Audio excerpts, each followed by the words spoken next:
Welcome to Bet Doctor. It is your weekly dose of great punting. I'm your host, Samantha Jane Todd, and I'm joined by Scoot and DK. Boys. Hey, Scooty. Pumped up today. It's a day out from the Melbourne Cup of Dogs live stream, and the bank is bulging, DK. Yeah, it's big. It's good, isn't it? What are we up to, Scoot? Around $70,000 at the moment. So by the time I guess this goes to air, it'll be pushing 75 or 80,000.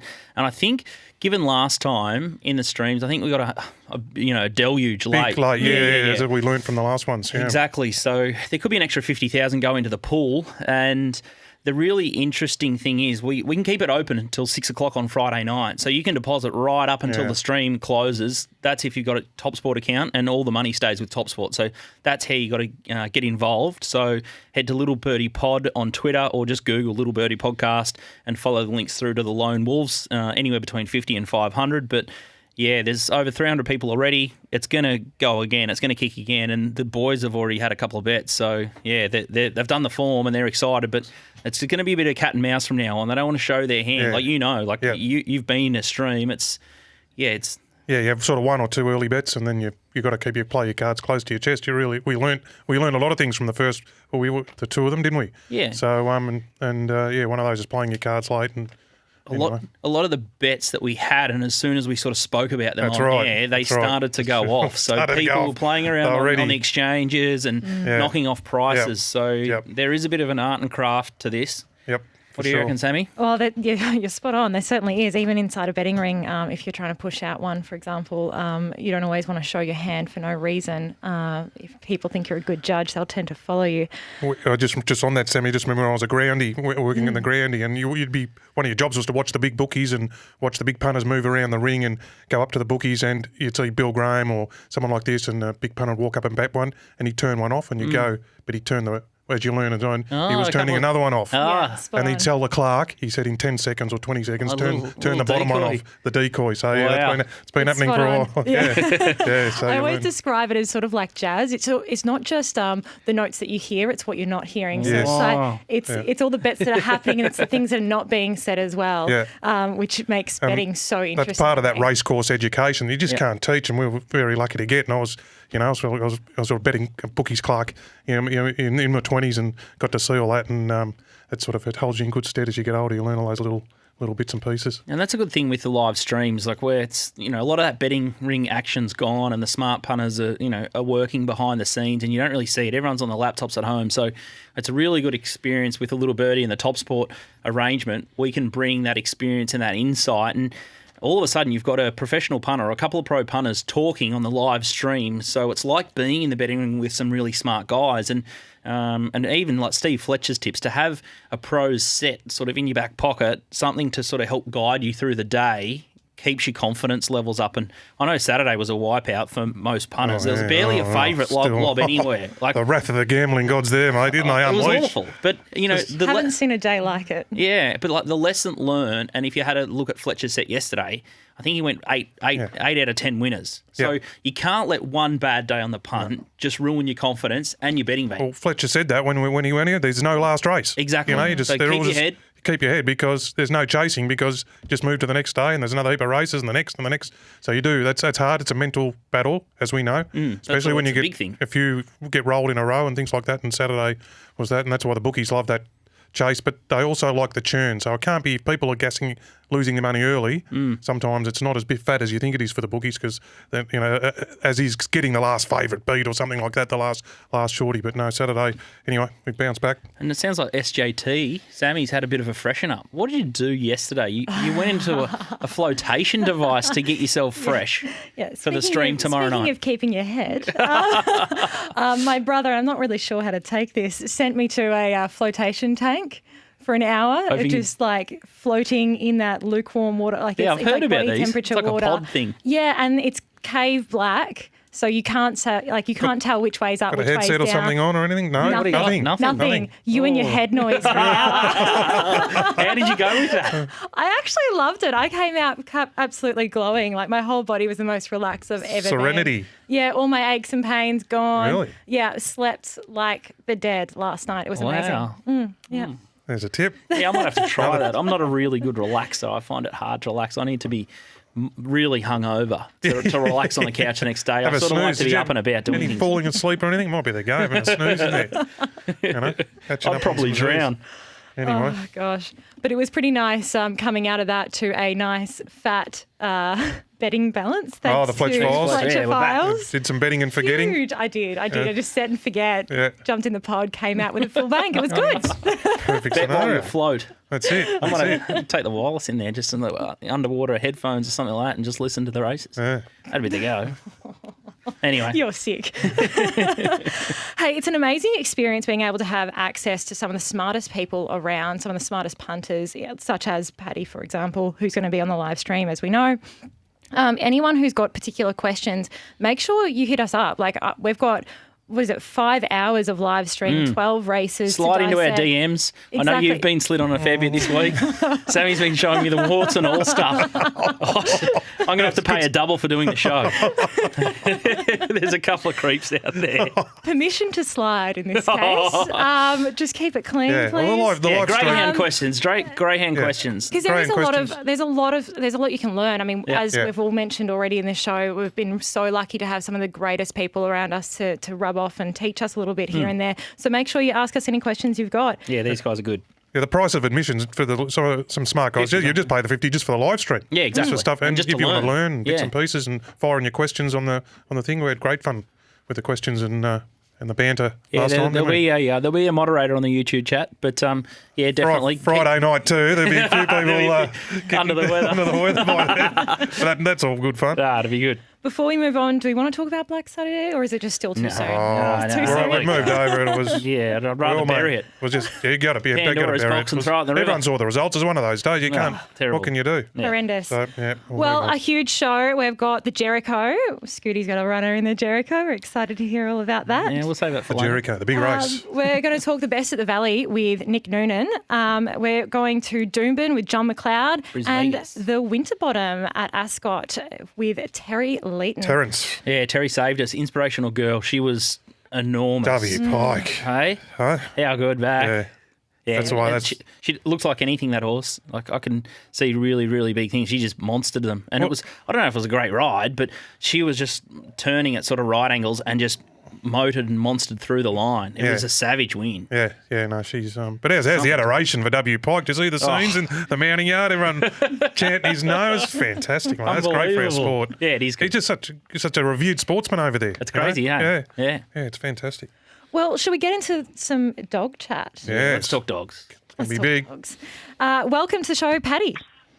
Sammy, Scoot, DK, how are we? It's Paddy. Yeah, we're up and about in here, and you guys have done the form, and you've fired in a couple of rockets to Tristan Merlehan and the boys at Top Sport already. Talk us through your strategy there. I think we spoke yesterday, and we think the bank's going to be around 100,000. So you guys have just picked off a low maiden in race 2 and had 5,000 on a $12 shot. She's so kind. Why have you backed it? Yeah, he's a maiden, so they've only had a few starts. So we got a little bit of trial information about how it was going before the first 2 runs. Love that. And then we were both impressed by the way it went about its first 2 races. In its first start, it copped a bit of interference, ran reasonably well.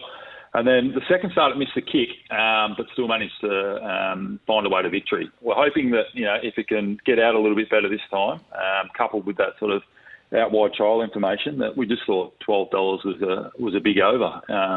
That's why we ended up having a little bit of a lick there, and Top Sport were happy enough to bet us to win about 55K, I think. So if we could get one home early, that would build a bank and enable us to launch a few rockets at some of the races. We probably like more later in the day. Spot on, Paddy. I mean, that's the beauty. We were blasting away in the Casterton Maidens, and then we didn't have much luck. But that's the beauty on the big days. You got the Melbourne Cup, but you get paid the same, and especially in punching early. Yeah. So being able to have blast away in a maiden, that's one of the exciting things about the live stream. What price do you think it should be? Or you got not $12, obviously.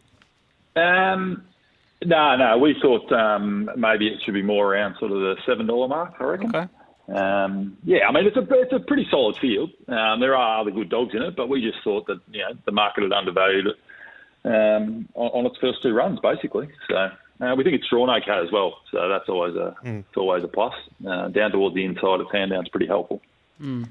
And I see you've picked off another one. Yeah, race 3, there's a bit of a roughie there. Decent odds. Yeah, there is a bit of a roughie there. I think just listening to the intro then, talking about a little bit of cat and mouse, but to be honest, we didn't particularly love this race. We were concerned about sort of making a conscious effort to preserve our bank. We were happy to take on the favourite, and we know that there's markets out there like, field versus the favourite and stuff like that, but we didn't really want to be launching into, $1.80 the field up against the $2 favourite when we weren't sure exactly about our bank size. So we sort of just looked for a little play out wide where, don't get me wrong, if they had lanes, McCooley's Lad, the favourite, would win. Yep. But it's drawn underneath a dog that's going to want to really hunt to the fence and hunt pretty hard. And McCooley's Lad, if it does have a chink in its armour at its first sort of 10, 15 metres, where it often doesn't get away particularly well. So if Hadouken's chopping its head off and sort of spitting it out the back, a dog from out wide might have the chance to sort of sweep into the race. And we were pretty impressed with Dr. Madison's run off a break last week. So it sort of had a month off. It actually ran second to Hadouken in that race, but Hadouken was drawn down towards the fence. Whereas this time it's drawn wider. Dr. Madison's on its direct outside. If you can just tag it across, natural improvement coming off a bit of a break. We hope that, if something like Hadouken found the front, we might still be able to run it down. So we just thought that the 20s, and a little bit of bank preservation, but at the 20s again, we just thought it was an over. So we're happy to get involved in the race that way. Geez, they'll be sick if those first couple lob right early in the car. That'll be just one around the chin for Tristan. So that's race 3. So race 2 was the $12 chance, and then the $20 chance was race 3. Now, Paddy, you tipped up Houdini Boy. He won like winks on last week's show in the heats. And Tiggerlong Tonk, I think you tipped out at $9.50, and now that's into $4.60. You just had it on a string. Like, if we had had a $100,000 betting bank, what would you think it would have turned into last Friday? Hypothetically, you guys could have absolutely stripped him. Yeah, we would have had some tickets in the bank early. So it would have been an interesting and good fun stream, that's for sure. So yeah, Houdini Boys in the Bold Chiefs, obviously final tomorrow night. Last week, I said it sort of runs a bit like Chautauqua and gets back, but it managed to pick its way through the field in about the first 50 metres and found the front. And I thought, well, that's game over. So it might have maybe a bit of a harder task here just because the field's a bit better. But it's just that electric sort of dog, and we might see it come from back this week. So the Bold Trees is an interesting one. I think it's pretty open. So we've had a bit of a chat about that, and we'll be looking to back something. But I love that. I think it's a bit more open than the market suggests. So I'll say that. So the favourites unders. What the prices? But in race 5, there, the Bold Trees. I love how it's quarter day. They've done the times just in absolute prime time to watch the races. You got the market there? I do. Houdini Boys 210. And Simon told in the Bold Tree. Simon told Helen's about 6-4 or something. Is it in the Melbourne Cup? It's the same. The Cup. We tipped up Tiggerlong Tonk last week, and after the first 4 races, I thought, you beauty, there's 2 rank outsiders got through, and Shimmer Shine had got through. Tiggerlong Tonk got through. I thought, you beauty, we just need a few roughies here to get through, and Tiggerlong Tonk will have this at its mercy. Mm-hmm. And then Buddy Hardstyle Rico won, and Tommy Shelby won, and then Simon Told Helen won, and it turned out that the final's actually going to be an absolute cracker. So, it's really good. Really, really good race where a lot of the quality dogs have got through. Simon Told Helen's just got such a barge factor. Its desire to win and whatnot is probably unprecedented, really. It'll take any gap just to find the lure, really. It's got electrifying early pace, great middle split. It can be maybe a little bit iffy late. So if one of these 5, 6, 7 or 8 sort of lob on its tail, but all 4 of them could give it a nudge late. So that'll be another good race. Draw and I actually fell on the same dog here. So what do you think? Yeah. Do you think the draw? I know you said take the 950 last week around Tiggerlong Tong, and you said then you're in the lap of the hands with the draw. Does box 8 suit it? No, he might have some trouble getting across this time, possibly. What do you think, Paddy? Yeah, no, I agree, DK. DK's a bit of a greyhound judge all of a sudden. I've done a week, doing the form for a week. I'll be an expert Friday night. Spot on, though. He's spot on. You might have to swap codes, DK. That might be easier. Another competitor in the market. You can, you can stay where you are. I think. So, but he is right. Box 8, typically at Sandown's very difficult to get round. Just a shorter run to the first straight, and even more so when you've got some pacey dogs underneath. And feels like the Melbourne Cup final. They've all got pace. It's not an absolute poison draw like it can be because, Shimmer Shine, if it does come out, will be heading towards the fence. Lucy's Milo and Tough Tears will sort of want to get down towards the fence. So it could sweep into the race, no doubt. I think it's probably priced about where it should be. Mm-hmm. But, yeah, as I said, my eyes were lighting up probably 4 heats into the race last week, and it's probably gone a little bit pear-shaped for the long-range punters. But that said, if you've got the 950, then, it's still a good ticket. A good ticket to have. Mm.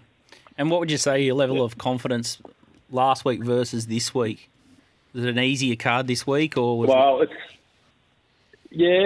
be honest, it's good to have a sounding board in terms of, this week, I've chatted with Troy already. We've done, sort of what our leans are in each race. And, going into it, I mean, it's a tough card because it's, the night of nights. They're all got, there's plenty of ability on the card. But when you end up having a conversation with each other and we fall on the same dogs in quite a few races, suddenly our confidence has escalated. So we're really looking forward to if we can sort of keep the bank afloat early, we've got some rockets to launch in the middle to late end of the card. So that should be real fun, I think. So we're excited, just because, as I said, the confidence is up considering we've had the conversation and we keep falling on the same dogs. So it should be good. And the feedback that we got from the Bulldozer and the Stratosphere was the punters wanted to be more aggressive. So I guess professional punters would usually just chip away to try and grind out an earn, and that's what I guess the way we sort of played it in the Bulldozer and Stratosphere, and the results didn't quite go away. So that's why we didn't crack the big numbers.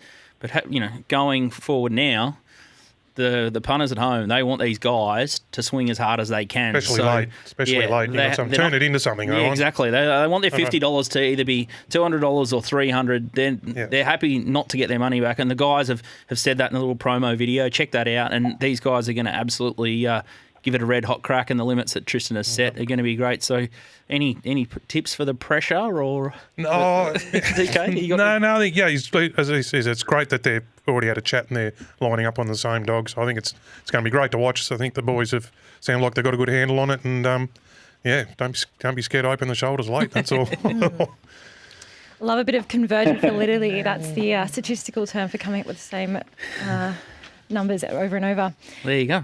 I'm getting really excited about this. Make sure you check out or buy some shares. Yeah, Little Birdie Pod on Twitter. You can find us, or Little Birdie Podcast. Throw it into Google. $50 minimum buy-in to a maximum buy-in of $500. Sammy will be hosting the stream. I'll be there to help the boys with the betting bank. And it's just going to be a small, tight group. And Paddy McKenna, who's on the line now, and Troy Little, who's dusting up and practicing his golf skills, will be there. So it's going to be there's a lot of 5 hours of just greyhound mayhem and betting. Just reading on Twitter and things like that. There's a lot of confidence about Paddy and Troy getting it done. So one guy said, someone buy 500, I'll pay you 550 for your shares. They're that confident. I want as many as I can get, but we capped it at 500. So anyway, good luck, boys. Good luck, Paddy. Hope it all goes well, mate. Thanks, DK. Good luck, Paddy. Next up, we are chatting about the Valley on Saturday and the Jericho Cup with none other than Nick Noonan. Yes. We love to have a bet here on Bet Doctor, and if you do too, head to topsport.com.au. They are the biggest betting online bookie, taking on absolutely everyone and betting the biggest limits. Make sure you set your limits and gamble responsibly. Call 1-800-858-858 if you're concerned. Where would I go on holiday? Welcome back. You're listening to Bet Doctor. It's a behind-the-curtains look at how pro punters bet. My name's Samantha Jane Todd. I'm here with Scoot and DK, and we're welcoming to the show Nick Noonan from The Racing Show. Welcome, Nick. Thanks, guys. Good to be here. Big weekend of racing. Can you get stuck into it? Yes, Nico. Yeah, the Huge Jericho Cup Jericho weekend. Cup. It's a pop-up down in Victoria. We're not throwing millions at it, but it's a really good initiative from Racing Victoria. I think it's $288,000 prize money race, and then it's a little bit different. It's for the longer distance staying type horses. It's a 4,600 metre event, and I think the jumps riders. Yeah, the jumps jockeys, the heavyweights and stuff like that. So it's 150k for first prize, 30k down to third, I think, and then $4,000 nearly every runner. So and it's become a real event, and this is the third running, and looking forward to it. Should be big. Yeah, it's a little bit of a shame that no one can get on course for it. And Nico, you and I have got something in common here. My warrior and my champion Britannicus has made the field, and you've got one too, the Deputy. Yeah, I have. Actually, the Deputy, first horse I've ever owned. Of course, old man trains it, and 21st birthday present, he thought he'd just get me in a horse and avoid him having to go down and buy me a present. So I'm not complaining, to be honest, at this stage. But he's drawn 15, your boy's drawn 16. So they'll be having a good look at each other in the barriers, and it looks a pretty strong race this year, actually. Yeah, it looks a great race, and I think the form around all the favourites look to come from our lead up events. Take us through your handle on the race. Who's the horse to beat? Yeah, I think Will John's probably the horse to beat. He's a progressive sort of horse from the Mar Eustace camp. He won the Ararat lead up over 3,800. He won by 5.5 lengths, and has started hard in the market in pretty much every race he's had this preparation. He's got the miles in his legs. He's been up for a while, this horse. So I think he's probably the deserved favourite. I think Frenzy's probably the best horse in the race. Like, he's won sort of midweek races up in Sydney. He won the Canberra race last start in a 4-horse field, but he beat my horse, Deputy, but that was a real sort of jog and can. Frenzy just got his own way out in front, and it was a bit too good for him. I think the question mark with Frenzy would be the 4,600 compared to a few of these. That's probably the real issue with him. But if he runs it, he is the best horse, but he's got to carry the weight. So I think Will John probably deserves to be favourite. Matas looked like a horse who was going to just eat up this race sort of 2 starts ago. She won at Gawler by about 10 lengths. And then last start she went to the Valley, ran around pretty much even money, and she got beat 16 and ran last. So she could be close to the end of the prep. And then I keep coming back to my horse, Deputy Scoot and team. Like, he's the horse that's on the up, I think. I think he's the one that's a bit forgotten. Set for the race, ran second to Frenzied last start, started favourite in the race last year. He'll give you a good side at sort of each way odds, but Will John definitely should be the favourite. Yeah, but you go, DK. Oh, no, you're right. Yeah, Will John, I might be with that, but I reckon I found one here. Oh, here we go. Yeah. Oh, he's got that glint in his eye. Go on then. Golden Flag ran a fantastic second in this race last year, chasing a Blaze, who obviously wasn't stopping a Blazers. Loves the ball and just charges. So in that race, in that Ararat lead up that Will John won, this was out the back getting held up, which is not the place to be at Ararat. No. And Will John's, he was in the place to be, which is always on speed at Ararat. I thought Golden Flag should have finished a lot closer. I thought it was the great pipe and opener for this race he would have been set for. He'll just smoke the pipe on them. He did cop a ripping ride off Richie Cully last year, but I reckon at the odds, he's coming back. I like him coming back the second time to try and win it again. And I thought Golden Flag was very good odds here.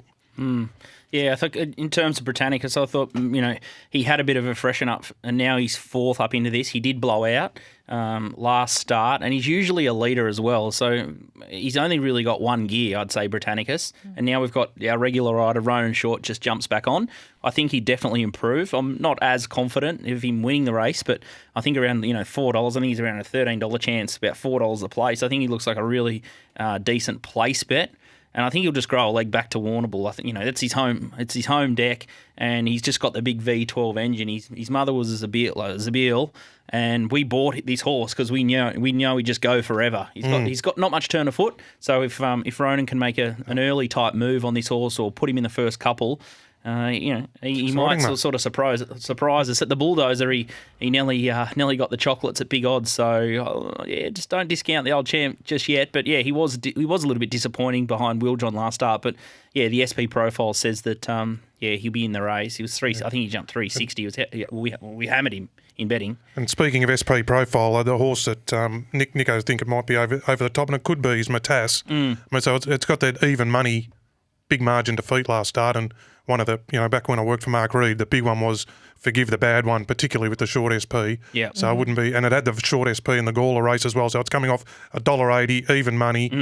So it's a good hope to bounce back. And I saw Michael Ickmont said Emrod rang him straight after the race the other day and said, forget it, I slaughtered it. And it's, so it's a chance to bounce back. Yeah, I mean, those short SPs mean that people with a lot of money have gotten behind this horse and really think that it's worth their investment. So it's not often that they jump off it after a single run where they've let it down. So I've always looked at those sorts of things when you're looking at potentially like pricing up a horse for in the ring, for example. But yep, for sure.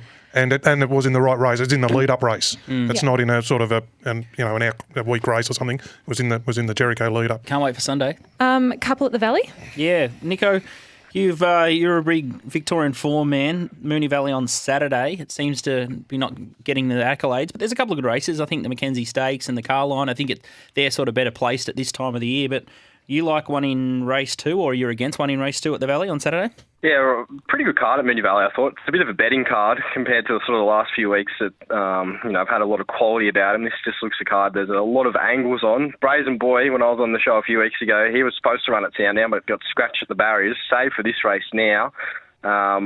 Looked at sort of most corporates. He went up 250 some places. I thought that was very short. I think sub $3 is very short for this horse. He's been back to the jump out since his 14-length trial win at Morphettville. He went to Moe, sat back, didn't do a whole lot. If I was keen to be against him before, I was keener after I saw that jump out. I just don't know if this horse has a whole lot of substance, to be honest. And he's running a pretty deep race here. You think Glen Eagles might be the horse that could knock him off. $7.50, Bustin Young, jumped out very well at Cranbourne. There's a lot of angles here. If Rainboy gets a start, he's definitely a chance from the Snowden Yard. Even Sunday Yumcha, Ma Eustace, they're absolutely flying with 2-year-olds, a couple of good Alphen horses. So most of the horses in this field have shown talent, and I think Brazen Boy is just very short again. So I'd be happy to be against him there in race number 2. Sunday Yumcha, great name for a horse. It's nearly as good as lobster noodles. There's one that runs. Had a Sunday Yumcha. Yeah, good with a cold ching towel to wash it down. Too good. And then I think your best, Nico, comes up in race 9. Yeah, Overkill. Horse who's always shown a lot of ability. Kind of went off the scene there for a little while with an injury. He's won 2 races at Moonee Valley, over 1,200 metres, and both in very good style. He beat Ocular and Wings of Pastrami in one that turned out to be a very good form race for that time of year. He ran first up at Bendigo. He's a horse who goes forward. Don't know if he sort of got in the ideal position there, and he was first up off a bit of a break. I think he just sort of blew out late. He ran third to High Stranger. He probably should have won at Ballarat again. So the form's franked out of that. There's good speed in this race as well, so I think you'll probably just camp off and maybe 2 pairs back, 1 off, or even 1 out, 1 back. And Ben Mallum goes back aboard, who is the only jockey to win on the horse. So I thought at $4 in a race that looks pretty thin.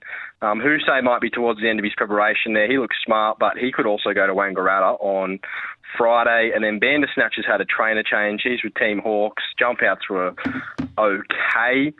So I was pretty happy to bet up Overkill here. I think it's definitely his race to lose, and at sort of $4 or around that mark most places, I'd be pretty happy to bet up. I thought it was more like a $3 chance, to be honest. Excellent, Nico. You've been absolutely huge again. For any more of his content, head to the racing show, boys and girls. Good luck with Deputy, mate. We're talking Doomben. I hope he runs just behind Britannicus by a lip. You can have second. No, we'll be taking first prize. Don't worry about that. Good luck, mate. Hope it wins. Next up, we're talking to Johnny McLeod about Doomben. Bris Vegas.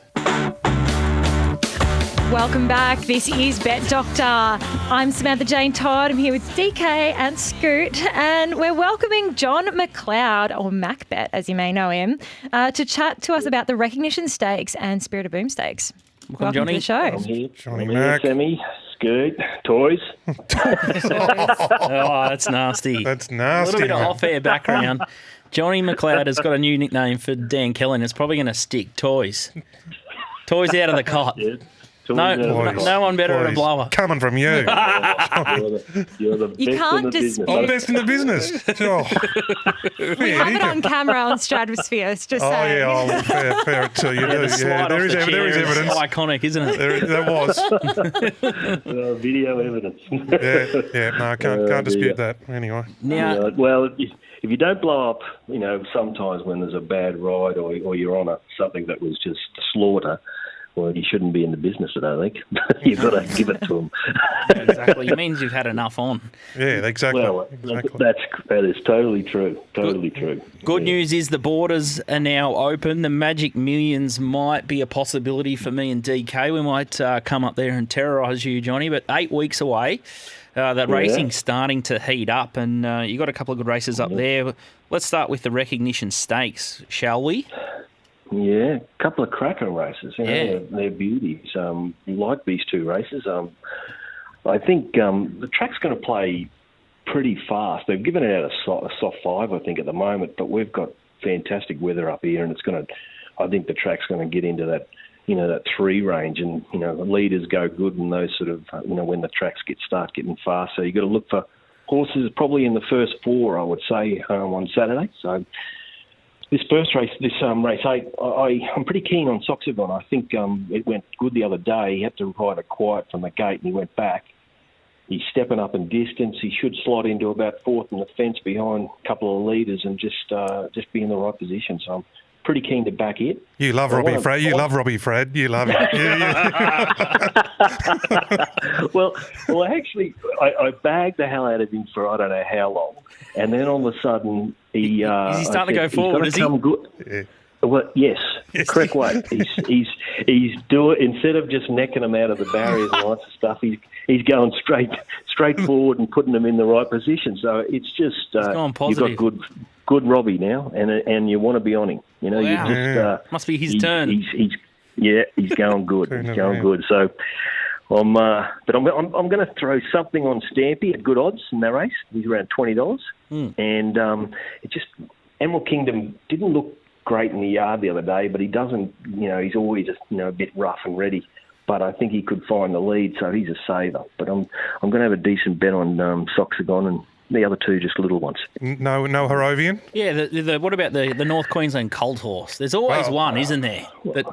Well, he's back from a mile, and I think he's going to probably be worse than midfield. And the way the track's going to play, I think he just might get lost around here. And I think he's going to need a little bit of luck to, 7 gates not going to make it easy because there's a lot of horses drawn inside of him that he can't cross. So he's going to have to, ease back. I would think that Arabians, there must be something coming up for him because he's more probably an 1,800, 2,000, 1,600 metre horse. So dropping him back to 1,350, it's probably more like a barrier trial for something, I would think. And so I'm happy to bet. He's normally I blow about not catching these prolific winners or group horses. Have a crack at them in their maid and they get beat, then they go on and win 10 races. But he's one I caught. He started down here with Jim Conlon, this horse, and he went around $10 in a maiden at Mornington with D. Oliver going on. Oh wow! And because he was a get back run on horse, but D. Oliver jumped well. D. Oliver said, "I'll just." I'll get caught wide or roll straight to the front. And it pissed him. So, God bless it. One of the better results I'll never forget. And he's gone on and won 14 races since. So, you're the man with the maidens in those country provincial tracks. Love them. For sure. Especially if they jump on the lure, Johnny. I thought the other horse. What about Profit? Did it trial okay? And it goes well first up. Yeah, I've had enough of Profit that he's just too in and out, and I think his trial wasn't as good as I didn't think it trialled that crash. I thought there was another couple of horses inside him that are not that good, and they were kicking back to race him, and he had enough. So either he's probably going to take improvement out of it, but again he's a horse with a bad gait. He's going to probably be back behind Arabian. So a lot of these horses, that they're going to get lost. And, these are, like Emerald Kingdom's going to run time up front. Soxagon's is going to be parked in behind them. So they're going to have to give, Soxagon, Emerald Kingdom, Stampy probably 5-6 lengths start on a track I think he's going to be leaders. So I'm just going forward on this race. For a bit of context, if you haven't checked out the market yet, the Harrovian is the favourite there at $4, just in slightly from $4.20. Red Chase in there at $5.50, pretty firm. Emerald Kingdom $5.50 out to $6. The Profit $6.50 to $7. And Soxagon, as you mentioned, the only one that's had a bit of money really for it early, $8.50 into $7, and then we're out to the double figures with Tester Shadow, etc. at $12. Stampy's $20 on that market for Johnny's Ruffy. Duffy. And the Spirit of Boom, fillies and mares. This is an absolute beauty as well, I thought. Some great horses here.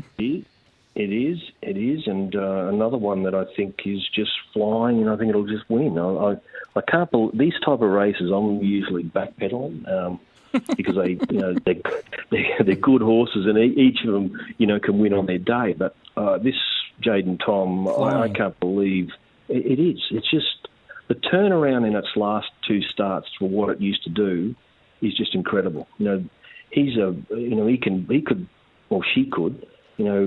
Be in the placings in a Doom 10,000 the way it's going. Yeah. It's just flying. It's I can't believe the turnaround in the horse. Yeah, I thought it's still a backable price at $3.90, Johnny. I know that Skate to Paris has improved last time in around the $13 mark, and there's always a bit of a boom on Crone and Nidorp's got a rap. There's a lot of horses, Thiners of Power, that have got a good rap, but $3.90 for a horse that's won so impressive in the last two starts, I still think that's an okay price.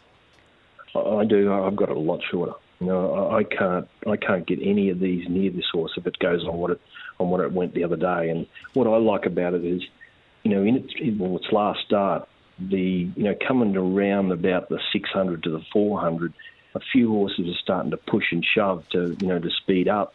It just got on the bit and then just tracked them up. But and they're good horses. The ones that are racing. Pretty good horses that are just on the bit and just cruising, and they're all sort of pushing along around the 6 to the 4. They attack the line like you're looking. You just had to do it, and I think it'll do the same thing here again. It'll just park in probably 4th or 5th behind the speed. There's good speed drawn out wide. That big girl will go forward. Neerdorf's been coming out slow all the time, so he's going to have to hunt forward, or she's going to have to hunt forward.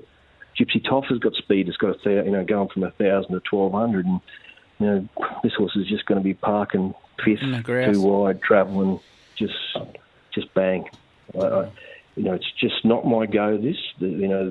Usually strong in these type of races, but I can't get away from these races. These two horses that I want to back. Could be the M word.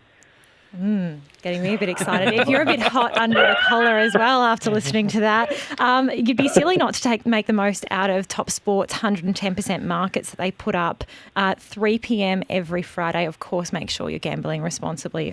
Call 1-800-858-858 if you're concerned. Thanks, Johnny boy. On your J-Mac. Okay. Cheers, guys. J-Mac is a big puntingform.com.au man. He loves the database, pulls the raw data from there and puts it into his own sort of system. So if you want raw data, you can go to puntingform.com.au, or you can just get the database and all your notes can live in the cloud. And it's what I use to bet with, and it's a great tool. Stick with us. We're heading west to talk to Terry Leighton about the Winterbottom Stakes. This is Bet Doctor, and I won't go through all our names again because you already know them. We're heading straight to Perth to talk to Terry Leighton about the Winterbottom Stakes. Terry, welcome. G'day, team. Thanks for having us again. Mate, welcome, Terence. You would have saved a lot of punters last Saturday. We've called it Black Saturday here, but it could be a bonanza for you. Inspirational Girl. She just absolutely monstered them in the Railway Stakes. Has she got a ceiling that she just looks like anything, really, the way she just barged out and hit the line? Yeah, she's another one of the Peters production line, and don't worry, it was a Black Saturday for most of us over here until that stage as well. So it took a late little bit of a pikey miracle to get a lot of us out of trouble. But no, she could be anything, and unless she's headed straight for the breeding barn, I expect you guys will see her over your way next year. Were you on course there, Terry? When she, yeah, what were the scenes I was like? On course in body. In body, I was on course. In spirit, I'm not sure as much, but I've been to the races probably 47 million times in my life, and I've never seen 20,000 or 15,000 people chanting the word pikey at the top of their lungs like was occurring. It was one of the most amazing.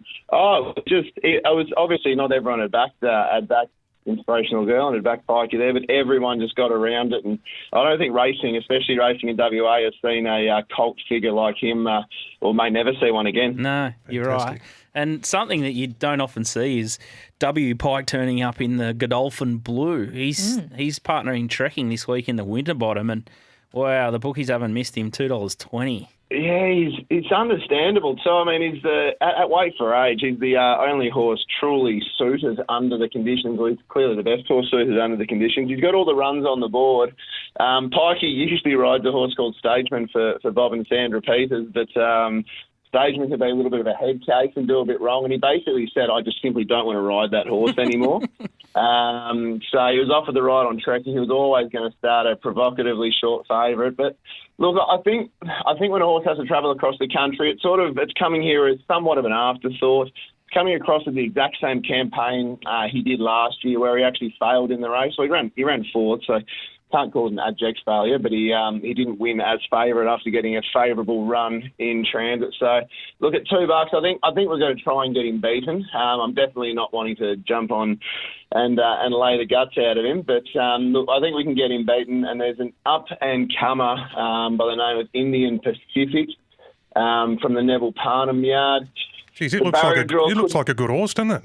Just had a look at it. Yeah, he really is. He really is. I didn't think he'd be able to measure up weight for age wise, but if you take out trekking, this is probably just a glorified Group 3 for the WA horses. We usually get 3, 4, 5 of yours that come across, and they dominate at weight for age. One of them will travel, one of them will be a happy horse, especially when they race on speed. But I mean, trekking's going to get back. Trekking's going to make it a little bit harder for himself in that sense. But Indian Pacific will jump on speed. We'll follow Condor Heroes across, who will probably put 3 or 4 lengths on the field, run his own race, carting up the peloton behind him, and I think he'll give a big kick for home, and I think he'll be in front for a long, long way at around that $7.50 quote.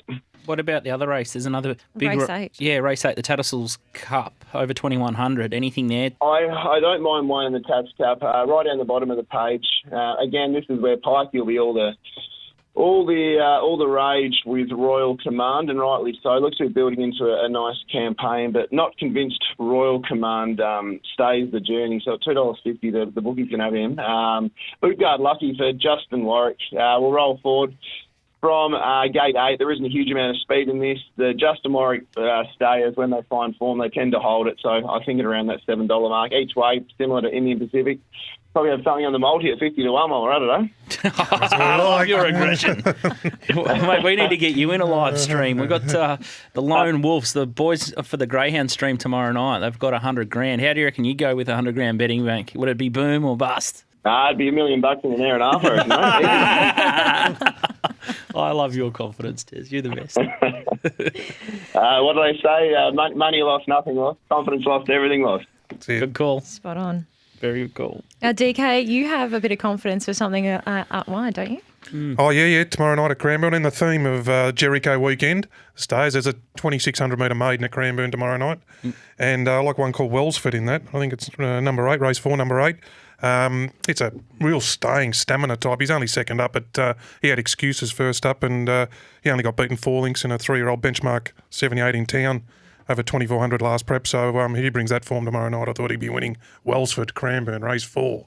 Now, Tez, if Pikey gets the double in race 8 and 9, I want to see you right near the mounting yard just roaring for us. I probably won't be roaring because it probably means I've had a tough little run on the punt there, to be honest with you. But there is something soothing about Pikey winning. It's right back in the day when Chris Judd played for Carlton. If he got 40 touches and kicked 3, I sort of could cop it as a West Coast Eagles supporter because we loved him. So there'll be something hidden within me cheering for Pikey, I'm sure. Good luck, mate. Cheers, Terence. Thanks, guys. Another absolutely huge show. There's a lot of confidence around a couple of runners. DK in the Jericho Golden Flag. Golden Flag, yep. Yeah, just that run last night. Surely should have finished a lot closer to Will John. Will John's favourite. It's going to be good, or going to be favourite. It's good odds, so I love that sort of turnaround. Yeah, and then I think Johnny McLeod, knowing him, he's wasn't there some confidence up there with Johnny? Bullish about Jaden Toms, so I think they're the best bets from the show, I think, and I think I'm just going to freshen up. I might go get a massage later today and get ready for this live stream. So 6 o'clock tomorrow night, Friday night, the Melbourne Cup of Dogs at Sandown Park.